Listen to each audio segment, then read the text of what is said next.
Hello and welcome to Mental Health Matters. I'm Edgar Wiggins, your host for this program that is dedicated to providing you practical and useful information regarding mental health issues and needs. Estimates are that 1 in 5 families will have to cope with a mental illness.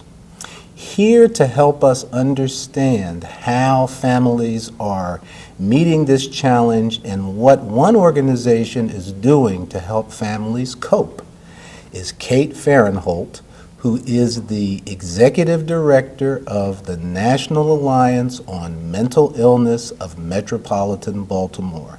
Hello and welcome to Mental Health Matters, Kate. Glad to be here. First of all, let's get started by talking about what your organization does. What's the mission of NAMI, as it's known? What kind of activities are you involved in? Well, NAMI, National Alliance on Mental Illness, is actually a national organization.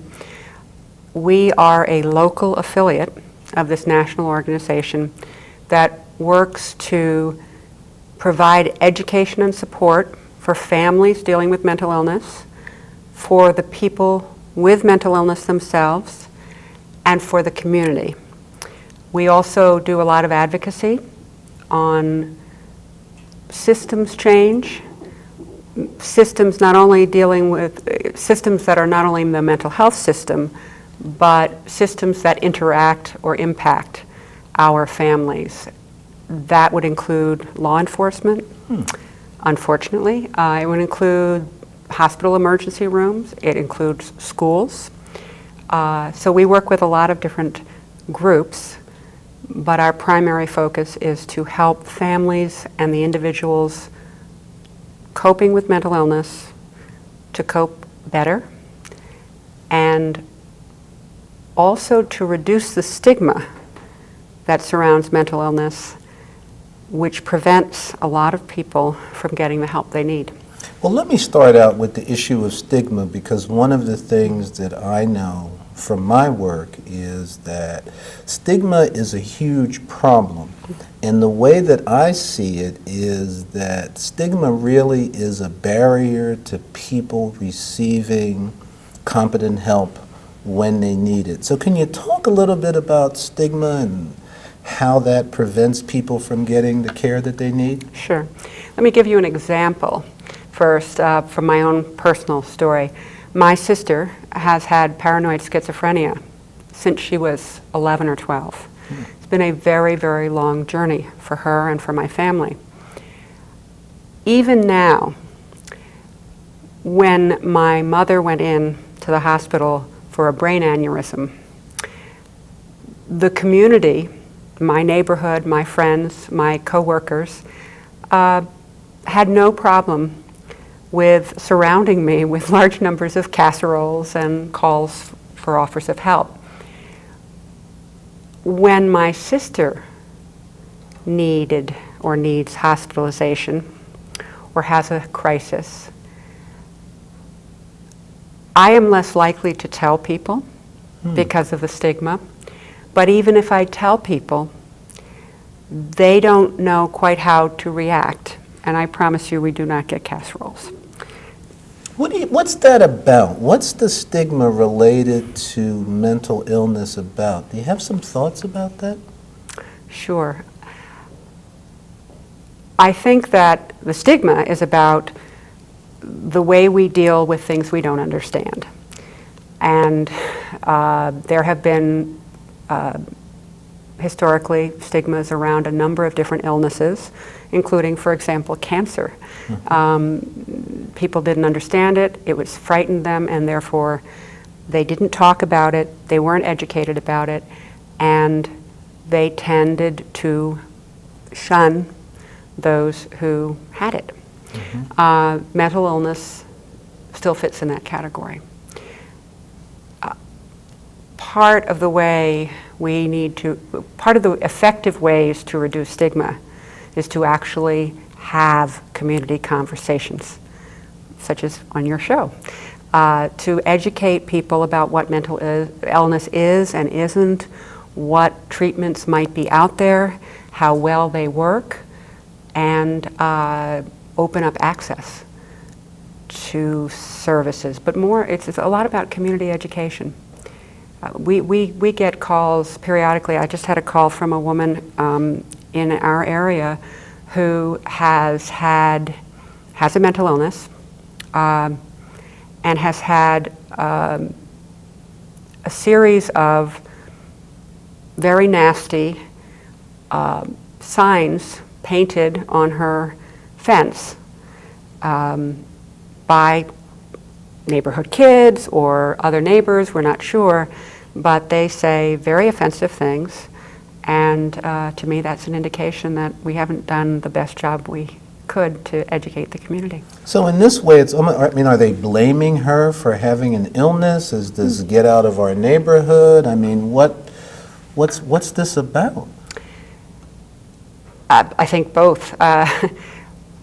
One of the things that we have not been able to fully achieve is to educate the community and families and individuals that mental illnesses are brain disorders, and that they are biologically based, that there are treatments out there, but clearly that it is not the person who has the illness nor their family that is to blame for this happening. So in other words, what you're saying then is that these are illnesses, major mental illnesses are biologically based. They have really something to do with brain chemistry. One of the other things that we know is that there often is heredity is involved. There can be a genetic predisposition, but it's really not about the way that your mother raised you or some traumatic event that you experienced. That in populations, we recognize that a certain number of people are going to have these illnesses, in the same way that in populations we realize a certain number of people are going to get cancer, are going to have high blood pressure, are going to have diabetes, and so forth. So, but instead of that, there's this idea that there's some mysterious thing, there's something in the family's background, perhaps they're being punished, and so forth. So how do you combat that? What's your organization do? Well, we first and foremost provide peer education and support for families who are trying to cope with mental illness, as well as the individuals who are sometimes known as consumers, who are coping with mental illness. We reach out in the community to let people know, because quite often, because of stigma and ignorance, people are isolated and don't know where to turn. So we do a lot of outreach. Once we have a family member or a consumer contact our office, they are linked with peer support groups, which are led by intensively trained peers. In other words, family support groups are run by intensively trained family members. Consumer support groups are run by intensively trained individuals with mental illness who are doing well in their illness. And consumer to consumer, family to family is the support group model. We also have courses which help families and individuals learn as much as they can about the different illnesses, about the treatments, what are considered best practice treatments, how to advocate for your family member or yourself, and some skills training that helps us cope better. No one receives basic information, no one receives mental illness 101 in high school or college. It's a school of hard knocks. We learn it on our own, and quite often in isolation. So our family-to-family education course, it's 12 weeks, very intensive, fantastic, it's free. Our peer-to-peer education course is a relapse prevention course for consumers. So that's our peer education and support. But the point is that what you're doing is that you're having people who've basically gone through the process educate and train and support others. So it's really folks who understand what it's like to try and live and cope with a mental illness, and it's also families who come from the perspective of having a loved one who is trying to cope with a mental illness and what families need to do, what they need to appropriately do to support that individual. And to also take care of themselves, because families often pour a huge amount of energy and emotional energy into trying to help their relative, some of which isn't going to make a difference, some of which can, and we help them to figure out what they can and cannot change and what they need to do for themselves to stay healthy. Because families have a tendency, I don't have the statistics on me, but families tend to develop more physical illnesses and more depression and anxiety because they're trying to cope with these illnesses in their family with little support. Well, the thing that's pretty clear to me is that how frightening and overwhelming and upsetting it can be for families trying to cope with a mental illness. It's frightening. It causes a lot of family tension. And there isn't a whole lot of support out there. Or if there is support, we're not always willing to reach out for it because of stigma. So the family members are at all different places. They need different things based on the role in the family and what their emotional state is. And based on where they are, that determines what they need. So for example, my mother was the first one in my family who went looking for answers. Mm-hmm. She did all the research. She was grabbing at information every way she could and moved quickly into advocacy.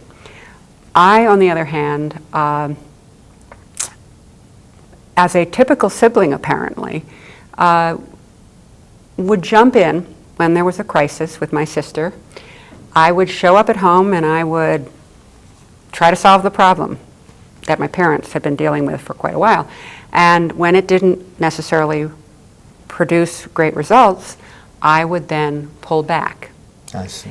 And that's not unusual. And when I learned that it was not unusual and found out what information I needed, what kind of support I needed, and also stopped blaming myself for having a very normal reaction, I could then be more helpful to my sister. Great.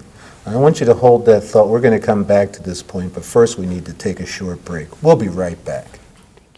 In our nation of plenty, 1 in 5 children faces hunger every day. America's Second Harvest feeds 23 million people every year. 9 million are children. Help feed a hungry child. Volunteer at a food bank or pantry. Organize a food drive at your school or place of work. Get your friends and co-workers involved. Visit secondharvest.org to find out how you can help. Together, we can end hunger in America.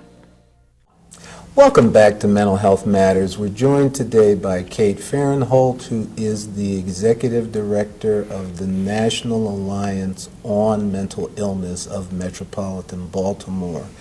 Before the break, Kate, you were talking about how your educational activities are really tailored for family members and consumers based on where they are in the process and what their specific needs might be. Can you say a little bit more about that? Well, there is a movement. Let me back up and say I'd like to talk to you about the progression of what happens when somebody takes one of our courses. All right. When they come in, they may be at any point in their knowledge and may have a support network or not.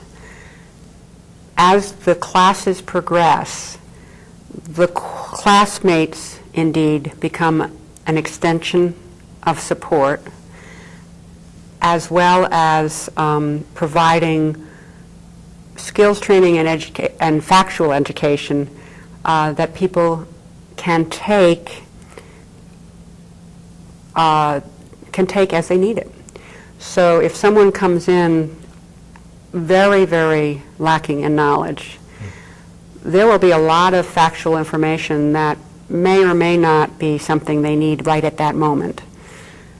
They can take what they need, and they know that by the end of the course, when they leave, they have a notebook that's 2 inches thick of useful information.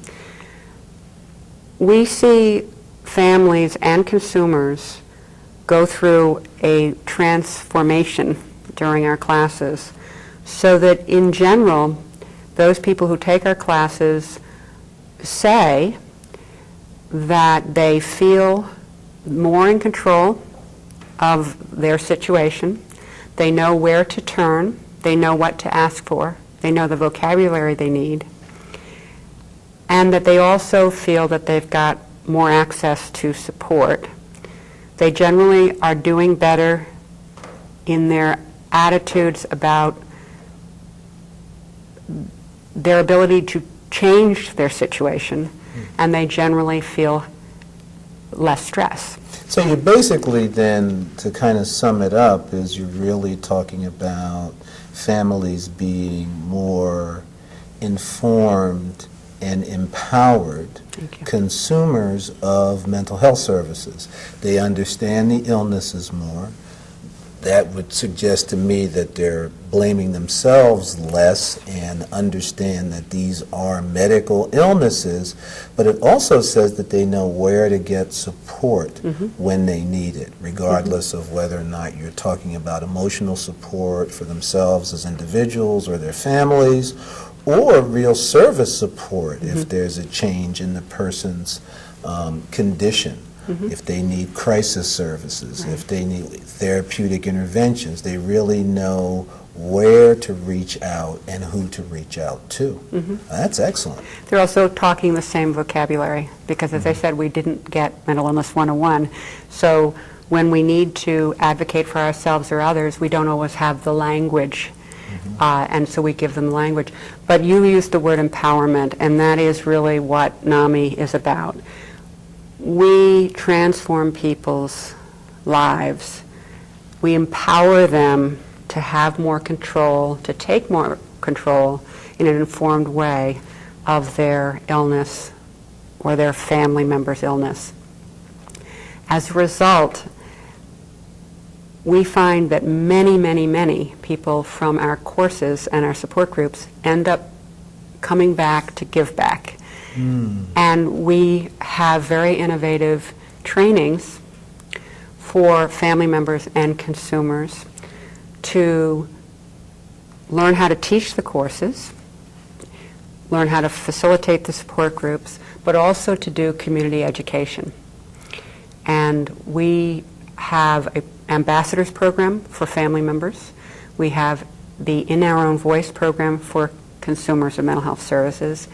And we actually train our stakeholders to do the public education, the police education, the faith community education, to get back out there and to start reducing the stigma and creating a community conversation. But you're also saying, I mean, it's a volunteer organization, so you're really training future volunteers to do the work. So in that way, it really broadens the impact of all of your activities. Now, you talked about the police. Can you talk a little bit about what kinds of things you're doing with the police department? Because one of the things that happens, as we know, is that police are often the first responders if there is a psychiatric crisis or a behavioral emergency. People call the police because the police come. And yet the other thing that I firmly believe is that the police don't get the kind of training and education they need in terms of effective ways of handling people who are in a crisis. So can you talk about what NAMI's doing in this regard? Well, NAMI nationally has been on the forefront of police and other criminal justice staff education. We locally have been involved for more than 15 years in both Baltimore County and Baltimore City in advocating for the kind of training that police officers need when they first come on a scene to help them interact with both the family and the person with the illness.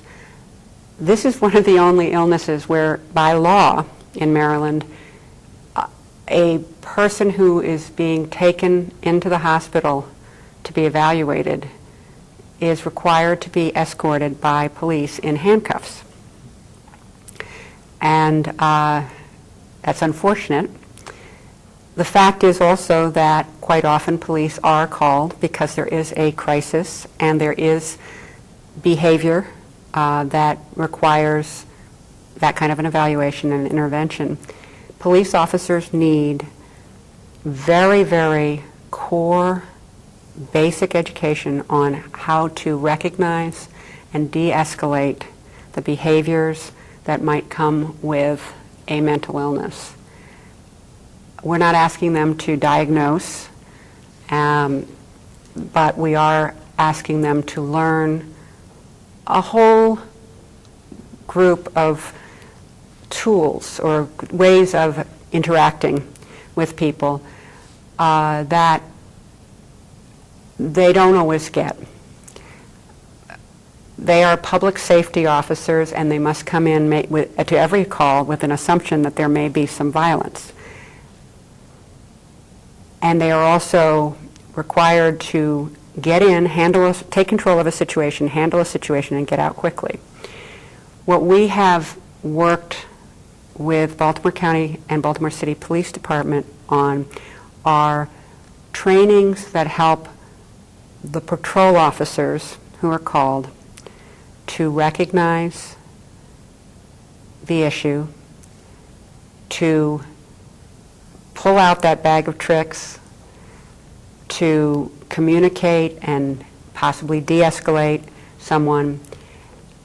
And we hope that eventually that will also involve a consistent linkage with ongoing mental health services.